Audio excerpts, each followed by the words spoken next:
করে না? সে মায়ের প্রতি কর্তব্য নেই? আসুন আয় ওরে রামে নামে গাথ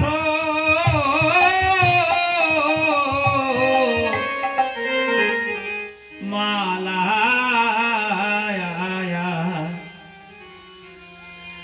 ওরে হরি নামে গাথ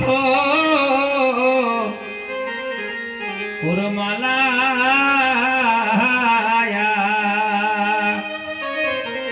ওরে রাম নামে গাথ মালা বলো ভালো বাবু হরি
জবাব দেবে কি?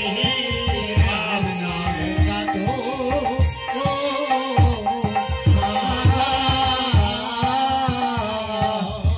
মহাজন বলছে মা আসলে ববে যেতে হবে, তার কইরাছ কি? মহাজনে হিসেব চাইলে তুমি জবাব দেবে কি? আমাদের প্রত্যেকের একটা মালিক আছে বাবা।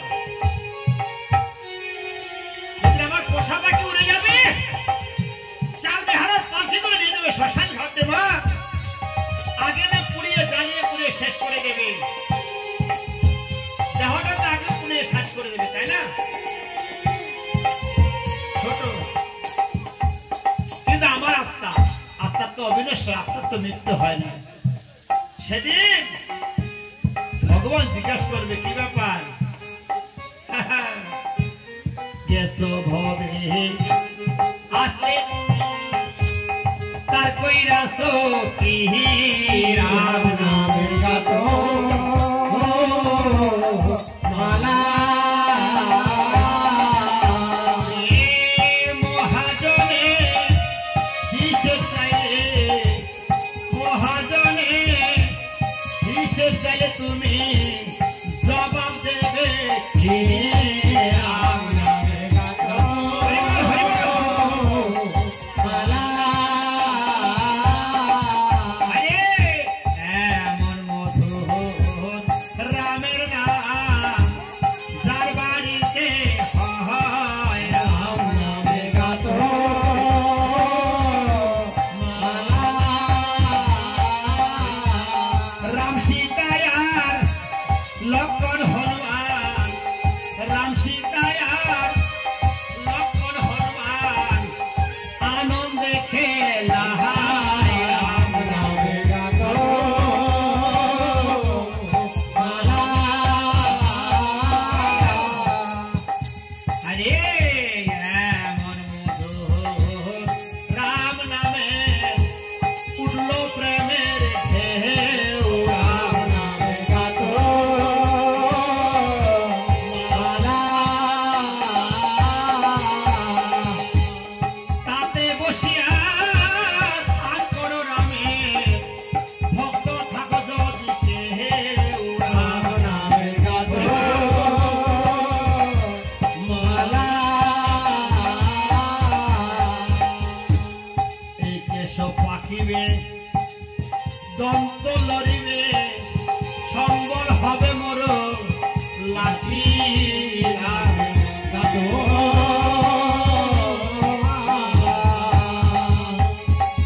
পুত্র পরিজন সকলে বলিবে, পুত্র পরিজন সকলে বলিবে, এই জঞ্জাল মরিলে বাঁচি, রাম নামে গাত মালা। সত্যি না মা? একটু রোজগার কমিয়ে দেন, সংসারের প্রতি কালকে আর ভালোবাসা নেই। যে যত টাকায় রোজগার করেন একটু ইনকামটা কমিয়ে দেন, টাকা পয়সা সংসারে একটু কম দেন। কথার সময় ছোট, হ্যাঁ কথা যখন বলো ছোট করে দেবে, এই সে বড় করে দেবে। একটু সংসার ইনকামটা কমে টেস্ট করে দেখেন না একবার। ভালো রান্না করেন, একদিন খারাপ রান্না করেন, টাকা পয়সা ভালোই দেন, একদিন কম দেন, দেখবেন আর ভালোবাসা দেন আস্তে আস্তে কমে যাচ্ছে। হ্যাঁ এই কেশব পাকিবে, দন্ত লড়িবে, সম্বল হবে মোর লাঠি, রাম নামে গাত মালা। পুত্র পরিজন সকলে বলিবে, পুত্র পরিজন সকলে বলিবে, এই জঞ্জাল মরিলে বাঁচি, রাম নামে গাত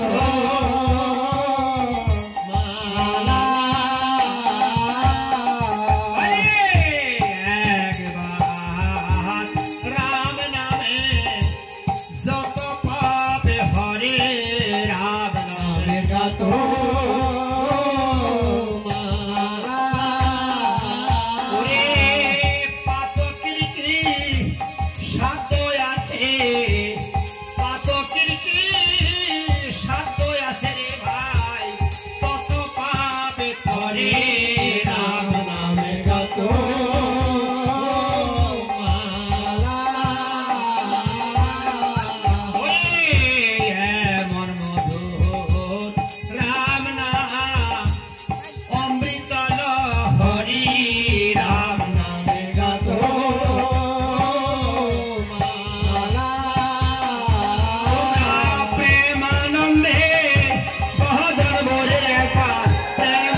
সীতা দেবীর বিয়া। ওরে অযোধ্যা কাণ্ডে রামচন্দ্র গেলেন ভরতকে রাজ্য দিয়া।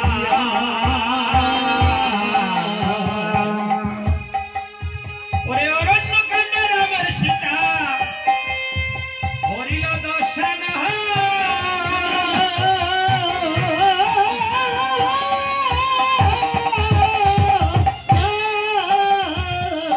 ওরে কিষ্কিন্ধা কাণ্ডে বালিব সুগ্রীবের মিলন।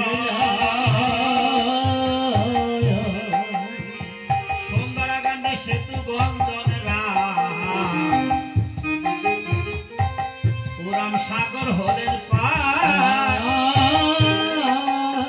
লঙ্কা কাণ্ডে রাবণ রাজা সবংশের সংহার।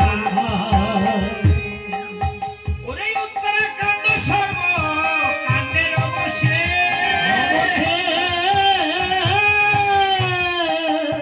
সীতা দেবী পাতালেতে করিলেন প্রবেশ।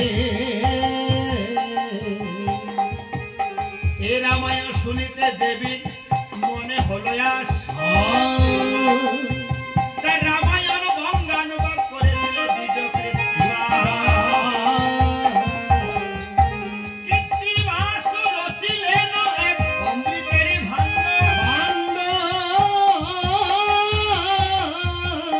ভক্তি ভাবে শ্রবণ করবেন বলিল উত্তরাখণ্ড।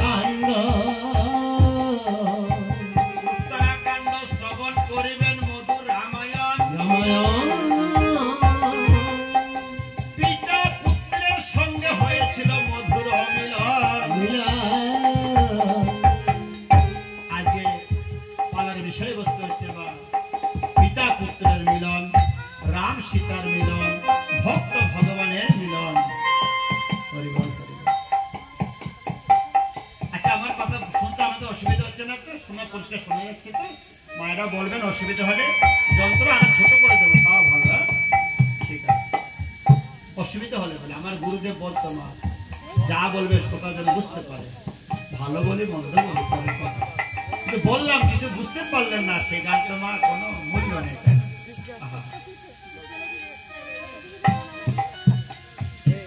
রাজা রামচন্দ্র লক্ষণ এবং সীতাকে সঙ্গে করি 14 বছরের জন্য চলে যাচ্ছে মা অরণ্যে পিতৃসত্য পালনের জন্য।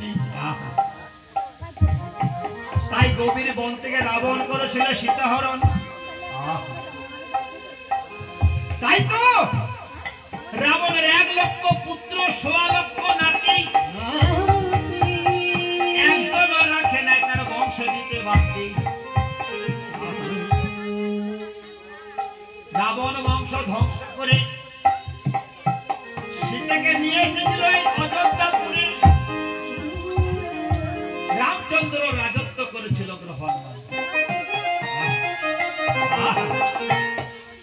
আসতে বসো না, কি হচ্ছে? অসুবিধা হচ্ছে? মায়েরা চুপচাপ বসো না, বৃষ্টি হবে না মা, তখন দেখা যায়, তখন দেখা যাবে। কি মা, প্রকৃতির উপরে তো কারো হাত নেমে আছে বলো?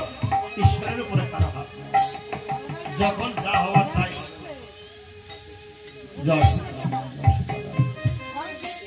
প্রভু যা করাবে তাই হবে মা, তুমি আমি চিন্তা করে কি করবো। আসতে বাবা মা, ও লক্ষ্মী শোনা মা। আমি মা এত সকাল সকাল, আমি এত দূরে জানতাম না।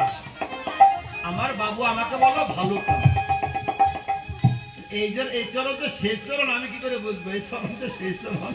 কোথায় ভালুকা আর কোথায় এসে বললাম কি নাম জোয়ানিয়া। আমি ভালুকা অনেক গান করে গেছি, অত কোথাও কাকা রাস্তার ধারে ধারে হবে, ওদের গান চালাই যাচ্ছে। ভাই কোথায় যাচ্ছিস বাবা? কয় সে জোয়ানি। ওরে কপাল, তখন বেলা 5টায় বেরোতাম,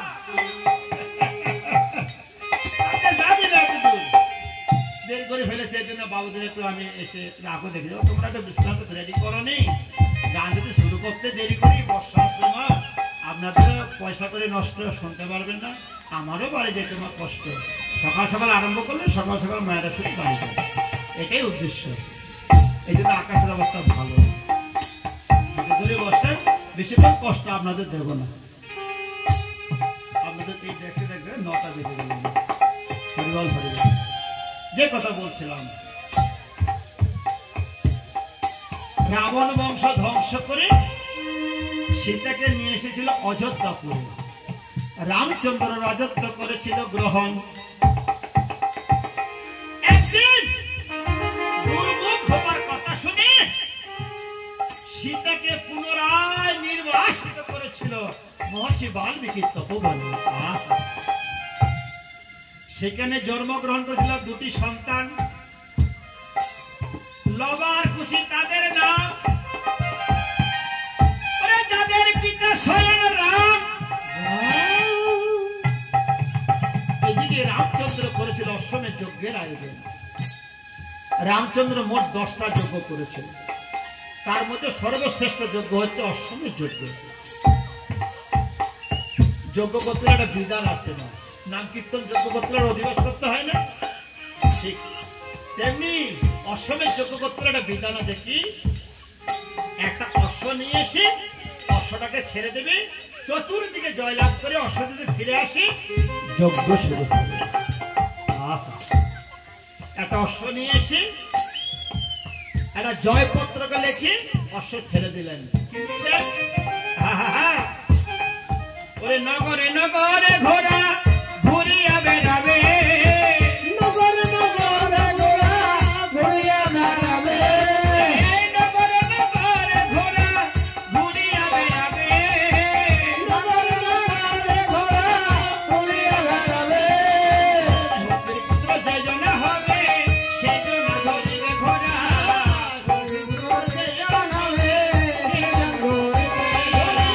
বীরের সন্তান যেজন হবে সেজন ধরিবে ঘোড়া।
কাগজ কাগজ